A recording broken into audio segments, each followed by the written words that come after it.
चलिए दोस्तों, नमस्ते। मेरा नाम अर्जुन है और इस वक्त मेरी मौजूदगी जौनपुर के मुफ्तीगंज स्थित रामपुर यहीं जलाशय पर है। और मेरे साथ बातचीत करने के लिए संत निरंकारी मिशन से वो तमाम स्वयंसेवक हैं, वो तमाम जिम्मेदार लोग हैं जिन्होंने प्रकृति के साथ अपने जुड़ाव को व्यक्तिगत रूप से यहाँ सार्वजनिक पटल पर प्रदर्शित किया है। और न सिर्फ प्रदर्शित किया है बल्कि मानवता के लिए हम क्या कुछ कर सकते हैं इसके पीछे एक संकल्प भी लिया है। सदैव सुदीक्षा जी महाराज की तरफ से ये निर्देश हुआ कि सामाजिक गतिविधियों में हमारे स्वयंसेवक तल्लीन हो, और न सिर्फ इतना बल्कि तमाम सामाजिक गतिविधियों में इनकी सहभागिता कैसे बन सके, इसके पीछे ये प्रयास कर सकते हैं। मेरे साथ बातचीत करने के लिए यहीं हनुआडी ब्रांच के मैनेजर मैं कह सकता हूँ, मैं प्रमुख आपको कह सकता हूँ, मुखिया कह सकता हूँ, ऐसे राम बच्चन जी मेरे साथ हैं। और आपसे जरा बातचीत करने की कोशिश करता हूँ, लेकिन उससे पहले आपको मैं इसी वीडियो में चल रहे एक फ्रैक्शन को दिखाने की कोशिश करूंगा, जिसमें आप स्पष्ट तौर पर यह देख सकते हैं कि आज यहाँ रामपुर के इस जलाशय को चयनित किया गया, और न सिर्फ चयनित किया गया है बल्कि इसकी जम करके साफ सफाई हो रही है। देश के यशस्वी प्रधानमंत्री का यही मानना है। इसके साथ साथ राष्ट्रपिता महात्मा गांधी का भी यही मानना था कि स्वच्छता हमारे संस्कार में होनी चाहिए। और न सिर्फ उन्होंने कहा बल्कि चरणबद्ध तरीके से उसके पीछे उनका प्रयोजन भी सिद्ध होता रहा है। ऐसे तमाम लोगों से हम बातचीत करते हैं जो सेल्फलेस होकर के निस्वार्थ भाव से ऐसी तमाम गतिविधियों में जुड़े रहते हैं। राम बच्चन जी मेरे साथ हैं। सबसे पहले तो आपका स्वागत करते हुए एक सवाल के साथ शुरुआत कर रहा हूं। ऐसे तमाम स्वयंसेवक, मैं महिलाओं को देख सकता हूं, बहनों को देख सकता हूं, तमाम भाई मेरे साथ हैं, तमाम अनुभवी लोग पीछे खड़े हैं। एक शानदार शुरुआत आप लोगों ने की है, न सिर्फ यहाँ बल्कि दुनिया के 27 अलग अलग देशों में ये गतिविधियां आपकी चल रही हैं। सबसे पहले मैं ये जानना चाहूंगा, ये कैसा कार्यक्रम है और इसका क्या उद्देश्य है?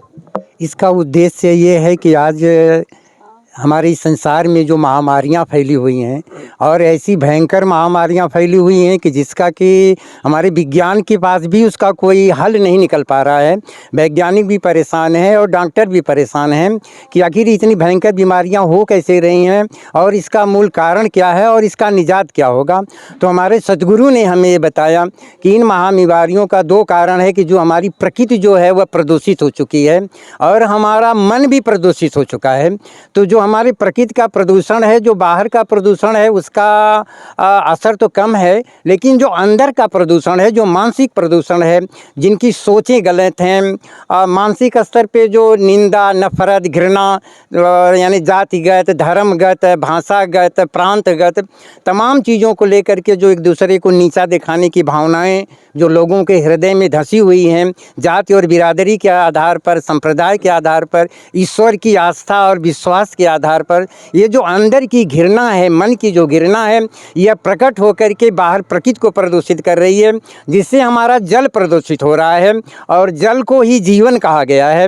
तो हमारे सद्गुरु ने जिनको कि इस इंसान की एक सुंदर ज़िंदगी के लिए जिनकी अपनी एक सोच है, जो मूल कारण है कि अगर हमारा मन स्वच्छ होगा तो हमारा जल भी स्वच्छ होगा। तो हमारा यह कर्तव्य बनता है कि हम अपने मन को सत्संग के द्वारा, आध्यात्मिक चेतना के द्वारा, मानव से प्रेम करके, हर भेदभाव को दूर करके जब हम अपने मन को स्वच्छ रखेंगे और उससे ये हमारा वातावरण भी सुंदर और खूबसूरत बनेगा। और बाहरगत के लिए अगर हम स्वच्छ रखना चाहते हैं तो जो हमारा जल के संसाधन है, जिनके द्वारा ये पूरी सृष्टि में जीवन का संचरण होता है, तो जो हमारे तालाब हैं, सरोवर हैं या नदियों में जो गंदगियाँ बह रही हैं, इनमें हम गंदगी को ना लाएं। अच्छा, एक चीज और जानना चाहूंगा। लखनऊ के बड़े मशहूर शायर हुआ करते थे गोपाल दास नीरज जी, उनकी एक पंक्ति है कि अब तो मजहब भी कोई ऐसा चलाया जाए जहां इंसान को इंसान बनाया जाए। आप लोग मोहब्बत की दुकान खोले हैं और लोगों को लगातार एक साथ जोड़ने की कोशिश कर रहे हैं। किसी छोटे से कार्यक्रम में एक सैकड़ों की तादाद में लोगों का जुट पाना बड़ा मुश्किल काम होता है, लेकिन आप लोगों की एकमात्र आग्रह पर बड़ी संख्या में लोग यहाँ इस जलाशय के पास इकट्ठा हुए हैं। एक छोटी सी चीज़ और जानना चाहूँगा, क्या कोई ऐसा महत्वपूर्ण कारण है जिस वजह से सिर्फ जलाशय को ही चयनित किया गया? ऐसे तमाम सार्वजनिक उपक्रम हैं, उसे भी चयनित किया जा सकता था। जी, तो ये जो जल को जो चुना गया है, जल संसाधन को, तो जब ये जल प्रदूषित होता है तो पूरी प्रकृति प्रदूषित हो जाती है। उस जल का हम सेवन करते हैं, तो जल जब हम उसका सेवन करते हैं तो उससे हमारे शरीर पर प्रभाव पड़ता है, और जब शरीर पे प्रभाव पड़ता है तो मन पर भी प्रभाव पड़ता है। तो मन से शरीर प्रदूषित होती है, शरीर से मन प्रदूषित होता है।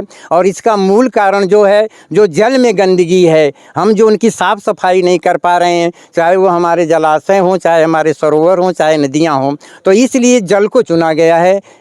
अच्छा, एक मेरे साथ कई सारे लोग हैं, मेरे साथ बातचीत करने के लिए कई यूथ्स हैं। कोई अपने आप को प्रमुख मौलिक रूप से भले मान ले, लेकिन यहाँ पद और रुतबे का कोई बंटवारा नहीं है। अतुल जी मेरे साथ बातचीत करने के लिए हैं। सबसे पहले आपसे जरा जानना चाहूंगा कि युवा भी बड़ी संख्या में यहाँ जुटे हैं, युवाओं की भी एक बड़ी तैनाती यहाँ दिख रही है। ये प्रेरणा कहाँ से मिलती है कि नहीं ऐसी गतिविधियों से जुड़ा जाए? धनंजय जी, मैं आपको ये बताना चाहूँगा, पहले सर्वप्रथम मैं आपका धन्यवाद करना चाहूँगा कि इस न्यूज़ को, इस खबर को कवरेज करने के लिए आपने अपना महत्वपूर्ण समय दिया, इसके लिए आपका साधुवाद और धन्यवाद। और मैं पूरे ब्रांच की तरफ से आपका हार्दिक स्वागत करूँगा। और आपने जो प्रश्न किया कि इसकी प्रेरणा कहाँ से मिलती है, तो धनंजय जी मैं आपको बताना चाहूँगा अर्जुन जी कि हमारे प्रेरणा स्रोत केवल एक हमारा सदगुरु है, सदगुरु माता सुदीक्षा जी महाराज, जहाँ से हमें सारी प्रेरणाएँ मिलती हैं। और आपने कहा गोपाल दास नेर जी की वो लाइनें कि कोई ऐसी दुकान खोली जाए, तो यहाँ पे अलग अलग धर्मों से, अलग अलग जातियों से लोग हैं और सबका एकमात्र उद्देश्य है को माना हो प्यारा, एक दूजे का बने सहारा। इसी प्रेरणा को लेकर के, इसी बातों को लेकर के हम सब यहाँ पे इकट्ठे हुए हैं। और जैसा कि आपको हमारे मुखी जी ने बताया कि जल को क्यों साफ किया जा रहा है, तो उसी के अंतर्गत ये सब हमारा कार्यक्रम चल रहा है। अच्छा, एक चीज़ और आपसे जानना चाहूँगा, तजुर्बेकार हैं आप। आज के सामाजिक परवरिश में जाति के नाम पे, धर्म के नाम पे, मजहब के नाम पे, मुल्क के नाम पे अलग अलग हिस्सों में हम आप बटे हैं, अलग अलग प्रकार की विचारधारा है। बावजूद इसके आपने ये जो समन्वय बनाया है, हर वर्ग के लोगों को अपने साथ जोड़ लिया, हर आयु वर्ग के लोगों को अपने साथ जोड़ लिया, हर समाज के लोगों को अपने साथ जोड़ लिया। कुछ कठिनाई भी आती होगी, किस तरह उसको देखते हैं? कठिनाइयाँ तो बहुत आती हैं और आज नहीं आ रही हैं, ये हमेशा से आई हुई हैं। जब भी संतों ने ऐसा प्रयास किया, हमारे सामाजिक सुधारक महापुरुषों ने प्रयास किया, तो उनका विरोध और उनको रोकने के लिए बहुत सारे प्रयास किए गए हैं। तो इसका हल हमेशा से, आज नहीं, हमेशा से ही महापुरुषों ने प्यार, नम्रता, सहनशीलता से ही उनको दिया है कि वो चाहे भले हमारी बुराई करेंगे, लेकिन हमें उनकी बुराई नहीं करना है, क्योंकि नफ़रत से नफ़रत नहीं मिटती है, अग्नि से अग्नि शांत नहीं होती है। तो नफ़रत अगर शांति होगी तो हम प्यार के द्वारा, मिलवर्तन के द्वारा, मानवता के द्वारा ही कर सकते हैं, और कोई दूसरा हल नहीं है। बड़ा अच्छा आपने कहा कि नफरत बुरी है, न पालो इसे, दिलों में खलिश है, निकालो इसे। नफरत बुरी है, न पालो इसे, दिलों में खलिश है, निकालो इसे। और न तेरा, न मेरा, न इसका, न उसका, ये सबका वतन है, संभालो इसे। एक चीज़ आपसे और जरा जानना चाहूँगा, सिर्फ और सिर्फ साफ सफाई आपके इस निरंकारी मिशन में चलती है, या कुछ ऐसे और अंग हैं, या फिर कुछ ऐसे और आयाम हैं जो आपके संगठन की तरफ से चलाए जाते हैं? जी, इस साफ सफाई तो एकमात्र एक छोटा सा उपक्रम है। इसके अलावा मानव जीवन से संबंधित जितने भी क्षेत्र हैं, जैसे आपदा काल में हुआ, बाढ़ आई, तूफान आया, या भूकंप आया, या कोई महामारी आई, कोई महाबीमारी हुई, अभी कोविड की महाबीमारी जो चल रही थी, उसमें भी मिशन का बहुत बड़ा योगदान रहा है।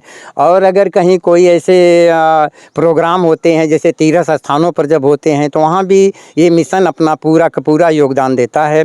और आपको जान करके आश्चर्य होगा कि इस समय संसार में सबसे अधिक ब्लड डोनेट अगर किया जा रहा है, तो वह निरंकारी मिशन के द्वारा किया जा रहा है। और इसके द्वारा पूरे विश्व जो संस्था है, वह भी बाबा जी की जो है, इस मिशन की जो है, ऋणी है। मिट्टी से बने लोग हैं, मिट्टी से जुड़े लोग हैं, और मैं बहुत सारी शुभकामनाएं देना चाहूँगा। राष्ट्रीय प्रमुख जो सुदीक्षा जी महाराज हैं, उसके साथ साथ यहाँ हनुमाडी के ब्रांच संभाल रहे रामबच्चन जी हैं, और ऐसे तमाम सुबह के नन्हे उन्ने बच्चों को देख करके तालीम लेने की उम्र है, लेकिन रविवार का आज दिन है और लगातार एक बेहतर प्रकल्प चलाने की कोशिश कर रहे हैं। सभी को बहुत सारी शुभकामनाएं देते हुए ये उम्मीद करूंगा कि सामाजिक समरसता कैसे बनी रहे। इदम नमम राष्ट्राय स्वाहा, ये मेरा कुछ भी नहीं है, सब कुछ राष्ट्र को समर्पित है, इस भाव से ये लोग काम लगातार करते रहें। आप भी प्रेरणा लीजिए और ऐसे तमाम लोगों से जुड़े रहिए। एक चीज़ आपसे जरा जानना चाहूँगा, बिल्कुल अंत में आपसे जरा जानना चाहूँगा, बड़ी तादाद में लोग यहाँ इकट्ठा हुए हैं, सबको इकट्ठा कर पाना, सबको साथ लेकर के चल पाना बड़ा मुश्किल रहता है। व्यक्तिगत तौर पर आपको, इन सारे लोगों को नहीं, आपको ये इंस्पिरेशन कहाँ से मिलती है कि ऐसे कार्यक्रम में जाया जाए और शामिल हुआ जाए? सबसे पहले तो आपका साधुवाद कि आपने इस तरह से आकर के हम समय दिया हमारे लिए। तो हमारे सदगुरु बाबा हरदेव जी रहा करते, तो उनके जन्मदिन के उपलक्ष्य में ये कार्य किया जाता है। और आज जलाशय का आपने पूछा कि जलाशय ही क्यों, तो जलाशय में ही इस बार थीम बनाई गई कि जलाशय जहाँ भी विश्व भर में जो 27 देशों में चल रहा है, तो इस जलाशयों को ही, जो जल के स्रोत है, उनका ही इस बार थीम बनाया गया। नहीं तो गत वर्षों में कहीं हॉस्पिटल है और सार्वजनिक जन स्टेशन है, कई ऐसे स्थान हैं जो सार्वजनिक है, उनका भी ऐसे ऐसे आगे भी होता आया है। ये आज से नहीं, जब से निरंकारी मिशन वजूद में आया तब से ये चल रहा है। और आपने कहा कि इतने लोग किस तरह से आप लोग जुटा लेते हैं, ये सदगुरु की कृपा है क्योंकि जैसे भक्ति हम हर रूपों में करते हैं, अनेकों धर्म में करते हैं, क्योंकि हर धर्म कहता है कि परमात्मा एक है। हिंदू धर्म कहता है परमात्मा एक है, ईसाई कहते हैं कि भाई गॉड एक है, और इसी तरह से साईं बाबा जी ने भी कहा कि वो सबका मालिक एक है, तो गॉड भी एक है। सभी लोग कहते हैं कि, लेकिन अलग अलग धर्मों में बटे हुए हैं। लेकिन ये निरंकारी मिशन एक ऐसा संदेश देता है, कवि अतुल जी ने कहा कि धर्म जोड़ता है तोड़ता नहीं। तो ये मनुष्य का तन जो मिला हुआ है, तो मानवता का धर्म हमारे सदगुरु ने सिखाया है। क्योंकि ये मानवता कैसे प्रकट हो पाएगी कि सबके अंदर एक ही परमात्मा व्याप्त हो रहा है, ये समझ हमारे अंदर आ जाएगी। सदगुरु बाबा जी ने अपने इस ज्ञान ब्रह्म ज्ञान के माध्यम से हमें ये ज्योत प्रकट की है। जो सारे लोगों में आप देख रहे हैं, छोटे बड़े बच्चे हैं, हिंदू मुस्लिम सिख ईसाई सभी यहाँ जुटे हुए हैं, लेकिन सबके अंदर एक ही परमात्मा है। सबके अंदर एक ही परमात्मा को जान करके ये सेवा करते हैं। आप अक्सर देखते होंगे निरंकारी मिशन के जितने भी संत महात्मा हैं, एक दूसरे को चरण स्पर्श भी करते हैं। तो उनका खाली एक ही होता है कि वो परमात्मा को उनके अंग को देख करके नहीं, किसी हिंदू मुस्लिम को देख करके नहीं, उनके अंदर ये नूर जो जब समाया हुआ है उसको देख करके ये निरंकार करते हैं, इस परमात्मा को करते हैं। बस यही को उद्देश्य कि पूरा समाज में मानवता कायम हो पाए। हमारे मिशन का यही थीम है कि मानव को हो मानो प्यारा, एक दूजे का बने सहारा, भी अतुल जी ने कहा। तो ऐसे ही थीम है, हमारे अंदर वो मानवता अगर प्रकट हो जाती है, सबके अंदर ये एक ही नूर नज़र आने लगता है, तो एक तत्व नज़र आने लगता है। इसलिए हमारे सदगुरु ने वननेस का नारा दिया था। और जब ये वननेस वाली चीज़ एक तत्व सबके अंदर नज़र आता है, तो एक रूहानियत और जब हमारे जीवन में आती है तो सुकून के साथ जीवन जिया जाता है। मैं आपको ये रोक रहा हूँ, बिल्कुल 30 सेकंड का समय लेकर के आपसे जरा जानना चाहूँगा। महिलाओं का जहाँ घर से निकलना बड़ा मुश्किल होता है, कहते हैं कि घर की चार दीवारियों में कैद कर दिया जाता है, बावजूद इसके बड़ा अच्छा लग रहा है ये देख करके कि ये आधुनिक परिवेश की नारियाँ हैं, ये वो महिलाएं हैं जो परिवर्तन की बात करती हैं। और शकील आजमी साहब कहते हैं कि तितली, हिरनी, मोरनी, कोयल, बत्तख, मीन और सृष्टि पिता की बेटियां, चंचल, शौक, हसीन। आपने एक सामर्थ्य दिखाया है, एक हिम्मत जुटाई है, पूरी जीवटता के साथ घरों से निकल करके आप लोगों ने साफ सफाई का बीड़ा उठाया है। कैसे ये सब कुछ संभव हो पाता है? तो सबसे पहले तो मैं आपको धन्यवाद देना चाहूँगी मेरे मीडिया प्रभावी बंधु, कि ये तो सदगुरु माता जी की अपार कृपा है। क्योंकि आप जी देख रहे हैं इस समय कि जो मेन इस मिशन की जो बागडोर है, हमारे सदगुरु माता सुदीक्षा जी महाराज, जो कि एक इस शरीर रूप महिला के शरीर के रूप में प्रकट हुई हैं। तो आज उनकी सिखलाई हम सबके जीवन में है, और हमें रामचरितमानस की वो लाइन याद आती है जो हमारे सदगुरु माता जी की सिखलाई है कि ईश्वर अंश जीव अविनाशी और चेतन अमल सहज सुखराशि। तो इस बात का बोध हमें सदगुरु माता जी के द्वारा हुआ है। तो ये चीज़ देख करके, इस बात को पूरी तरह से जान करके कि एक ही सब में विराजमान है, इस तरह से आकर के सेवा का भाव।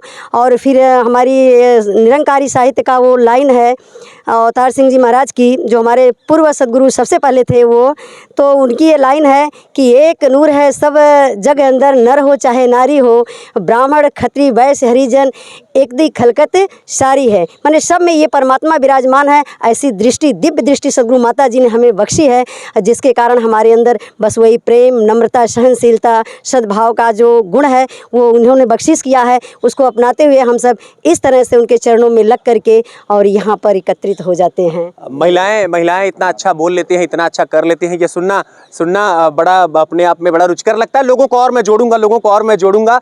और मैं विशेष तौर पर बहुत बहुत धन्यवाद देना चाहूँगा निरंकारी मिशन के जो हनुमानडी के इंचार्ज हैं, और उसके बाद उन तमाम लोगों को जिन्होंने अपना वक्त दिया है। जुड़े थे आप मेरे साथ, जुड़े थे आप स्वराज के साथ। नमस्कार।